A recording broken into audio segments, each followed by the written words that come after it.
Good Sunday morning to you folks. This is back at TB's cabin. I'm TB, better known as TB Thompson's Beef. And anyway, this morning I'm still working on my introductory to TB's outdoor survival course, or ebook rather. Now let's see. I was just going to go over my ebook a little bit to just give you some ideas of what I have in it so far, and whenever I get everything worked out. What did I do with it? I've done turn it. Well, let's see if I find it here in Word. That's that gum. Just a second. Where did it go? Huh. Okay, here we go. Now I got it back. What I will do is I'm going to set up a website soon, probably with Shoppers, Oklahoma or something like that, and where that you can come and find this ebook. It's just loaded with information. I've got a little bit about myself in the introductory here. Things I did back when I was a kid, you know, from hunting, trapping. Hunting stories are in there. There'll be some hunting stories in it just for entertainment on that part. But when you get past that, I passed a couple of hunting stories up the top and my introduction to where I grew up at and how I lived back then when I was a kid. Let's see here. Where did I get to here? What's this?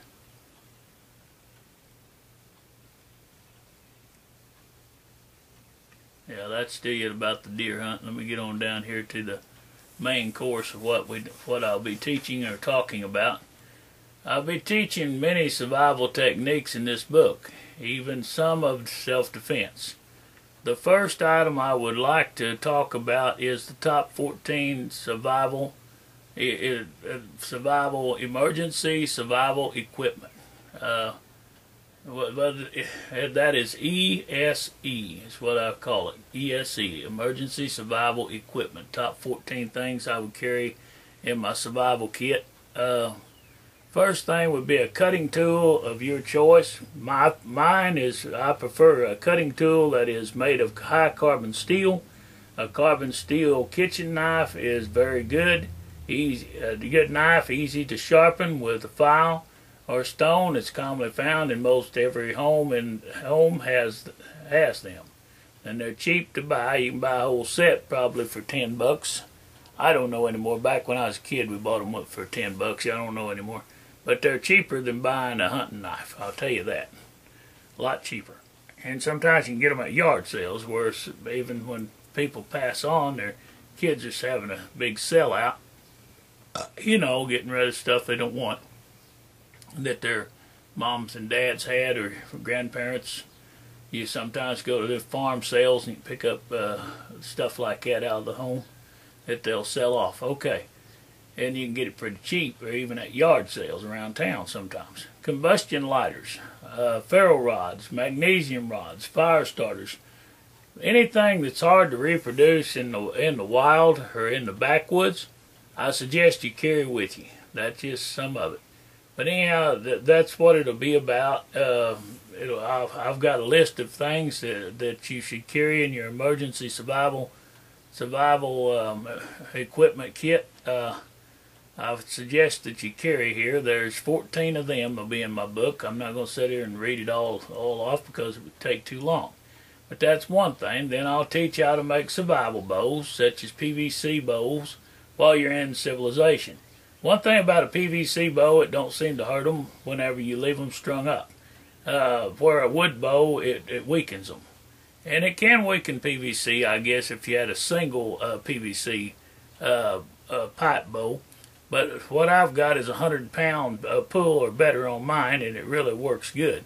Your 75-pound works good too. But I've got the directions and information on how to build those.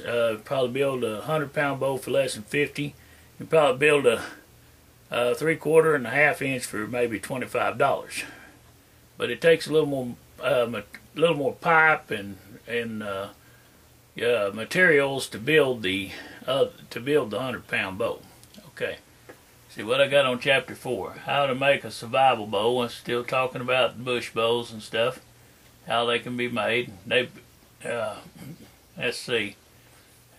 And then I got here how to build a sling bow for fishing and big game hunting. I've got you can go to Walmart or anywhere and get you a slingshot. And it's not hard to take PVC and make you an arrow guide or rest if you wanted to go to that trouble. If you're not skilled at making things, I suggest you go to www.wildernessoutfitters archery. And they have a store up there, and not only archery, but they sell a lot of survival gear that will be very beneficial to you in the bush. And I know these folks are pretty honest. They deliver on what they say they'll do, or they have so far with me. I've ordered a couple of times off of them, and when I get back to selling, I'll probably try to do some selling for them, buy some product to resell through them, or send people to their site and let them buy off them. It don't matter. I'm not out here to make a killing off of nobody or make riches. I'm here to help people, mostly. Now, I do need to make a few dollars now and then, just like anybody, but I'm not out to charge a big price for this ebook either. What I'll do, I'll probably put each part of this book up there for sale, or you can buy all of the book for one fee, one low fee. It won't be very high, or you can just buy what you want of it for probably, I don't know. I haven't made up my mind, so I'm not going to give a price yet. I got to see how much trouble it is to get and what it costs me to get a website and things. See what I'd have to charge after my expenses. But I'm going to try to keep this book as low as I can. If I could, on each section, I wouldn't charge more than $5 if I could. But I don't know what I'm going to have to pay for the websites and all that stuff, and someone for the services and stuff like that. So I don't know yet. But I'm just saying I don't want to charge more than what it would, I want everybody to have this book, basically.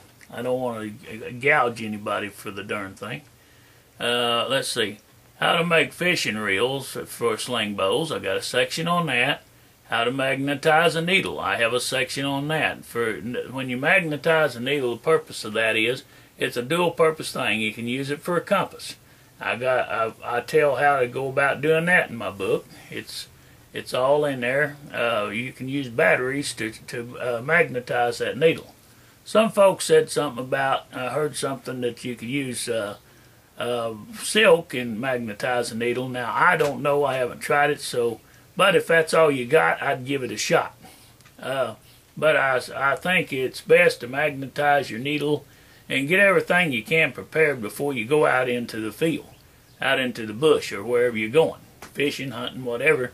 You should carry at least 2 compasses with you, in my opinion, and also the needle been magnetized in case you lose your gear. That needle, I would tape it to the back side of your sheath on your knife and carry a knife fastened to you at all times. And in the bush, you want a large, good cutting knife, heavy-duty knife, because you want something strapped to you. If you're on a canoe ride or a float, you turn over and you lose all your gear, you'll need that knife in something in a needle, and I would tape a ferro rod to me or chain it to my neck so I'd have it. Because you need that to get a fire. When you're wet, you're going to need to get out and get a fire, and fire quick. I suggest you carry some mini infernal too that the Wilderness outfit carries up there. It's the only place you can get it that I know of. It's for quick fire, and even when the patches are wet, they'll burn for up to 7 minutes each patch. That's what he says, and he showed it up there on their YouTube page. Dave Canterbury. He used to be with Cody Lundeen on the Dual Survivor program. So, they're pretty reliable, and they've been around for quite a while, and they got a lot of great information. Okay, now then, let's see. What else did I get on after needles? Let's see, I'm still talking about the cell needle. But the cell needle can also be used for stitching up your bad cut. If you're out where you have to. I tell about how to find your way in the woods without a